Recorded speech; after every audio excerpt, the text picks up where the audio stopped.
पहला कुरिन्थियों उसका पहला अध्याय उसकी 4 आयत मसीह में आशीष लिखा है। पौलुस खुदा का दास कहता है कि मैं तुम्हारे विषय में अपने परमेश्वर का धन्यवाद सदा करता हूँ, इसलिए कि परमेश्वर का यह अनुग्रह तुम पर मसीह यीशु में हुआ कि उसमें होकर तुम हर बात में अर्थात सारे वचन और सारे ज्ञान में धनी किए गए कि मसीह की गवाही तुम में पक्की निकली। हालेलुया।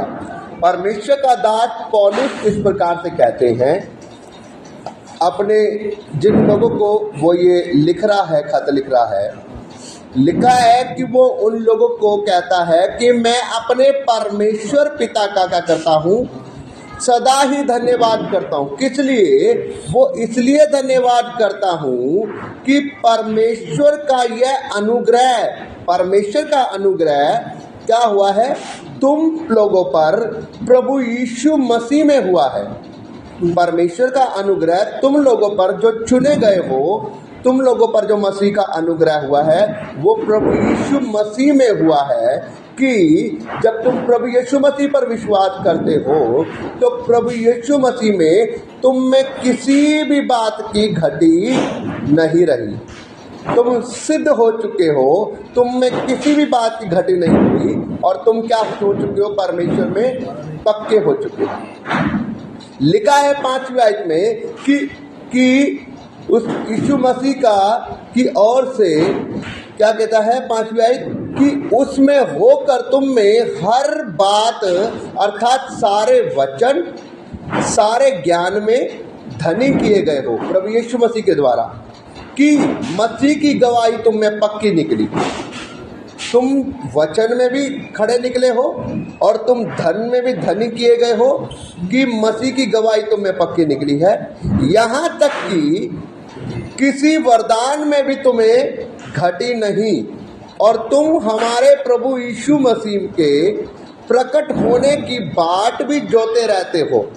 वह तुम्हें अंत तक दृढ़ भी करेगा कि तुम हमारे प्रभु यीशु मसीह के दिन में निर्दोष ठहरो। हालेलुया।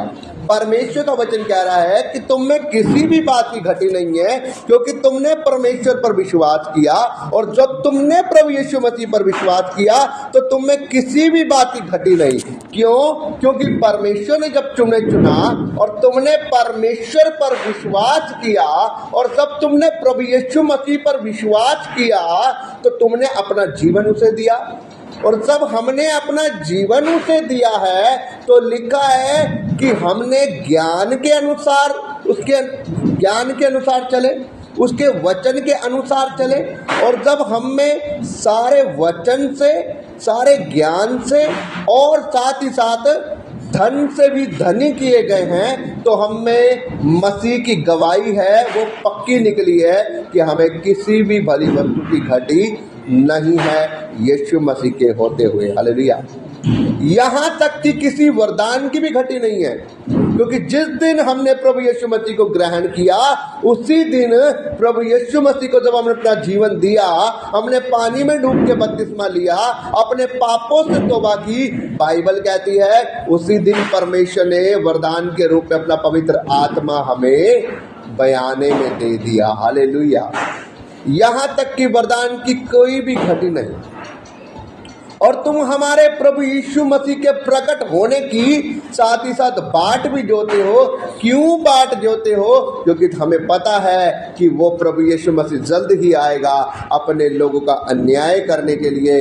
जितने लोग उसकी बाट जोड़े हैं, जितने लोग उसके वचन से उसके ज्ञान से भरे हुए हैं और जिनमें उनके वरदान की घटी नहीं, जिन्होंने उसकी पवित्र आत्मा को पा लिया है, वो जीवन का स्वाद चख चुके हैं। वो जानते हैं कि यीशु ही उद्धार करता है और वह जल्द ही आएगा और हम अपने साथ ले जाएगा। हालेलुया।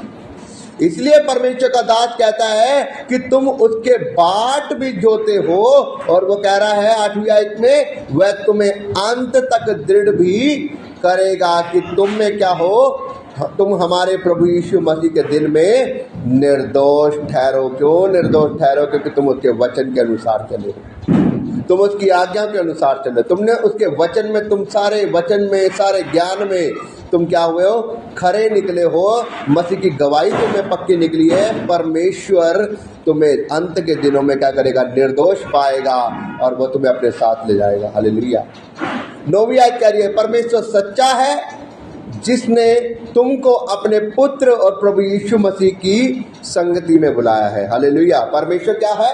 परमेश्वर यहोवा सच्चा है क्योंकि उसने अपने पुत्र यीशु मसीह की संगति में तुम्हें बुलाया है। हम खुद नहीं गए हैं प्रभु यीशु मसीह के पास, परमेश्वर ने हमें नाम ले लेकर बुलाया। हम तो पापों में थे, हम तो गुनाहों में थे, कोई नशे के अंदर था, कोई पाप के अंदर था, कोई बुराई के अंदर था, कोई कर्ज में था, कोई कहीं डूबा पड़ा था, कोई मरने जा रहा था, कोई आत्महत्या करने जा रहा था, किसी का घर बर्बाद हो चुका था। लेकिन तब ही परमेश्वर ने अपने खादिमों को भेजकर, अपने विश्वासियों को भेजकर यूट्यूब के माध्यम से, किसी माध्यम से, अलग अलग प्रकार से अपना वचन हम तक पहुंचाया। और जब वो वचन हमारे जीवन में आया तब हमारे जीवन में सच्ची शांति आई। हमने सत्य को जाना और सत्य ने हमें आजाद किया। हमने उसके पुत्र को जाना और उसके पुत्र ने हमें शांति दी। उसने अपने वचन में, अपने ज्ञान में, अपने धन में और अपनी पवित्र आत्मा के वरदानों से हमें भर दिया। और जब हम उसके वरदानों से भर गए तो क्या कह रहा है परमेश्वर का वचन? अब हम उसकी बाट जोते हैं उसकी संगति के लिए। हालेलुया। कि वो हमारा परमेश्वर आएगा और वो हमें अपने साथ ले जाएगा। तो मेरा परमेश्वर का वचन जो हमें सिखाता है, हमने परमेश्वर की सामर्थ्य पाया है, उसके वरदानों को, हमने परमेश्वर की शांति को पाया है। और जब वो परमेश्वर हमें शांति देता है, वो हमें अपने वचन देता है, अपने ज्ञान देता है, अपना धन देता है, अपनी पवित्र आत्मा के वरदान देता है, तो हमें किसी बात की घटी नहीं। अब हमें क्या करना? हमें अंत के समय तक हमें उसकी बाट जोते रहने हैं, ताकि अंत के समय जब वो आए वो हमें निर्दोष पाए और वो हमें अपनी संगति में अपने साथ ले जाए। क्योंकि बाइबल इस प्रकार से कहती है, वो गया है और वो कहता है मैं जल्दी ही आऊँगा, मैं जाता हूँ तुम्हारे लिए स्थान तैयार करने के लिए, ताकि जहाँ मैं रहूँ वहाँ तुम भी मेरे साथ रहो। कहता है मेरे पिता के घर में बहुत से रहने के स्थान है, अगर ना होते तो मैं तुमसे ना कहता, लेकिन मैं जाता हूँ तुम्हारे लिए स्थान तैयार करने के लिए, ताकि जहाँ मैं रहूँ वहाँ तुम भी रहो। हालेलुया। तो परमेश्वर के इस वचन के पढ़े और सुने जाने पर आशीष हो।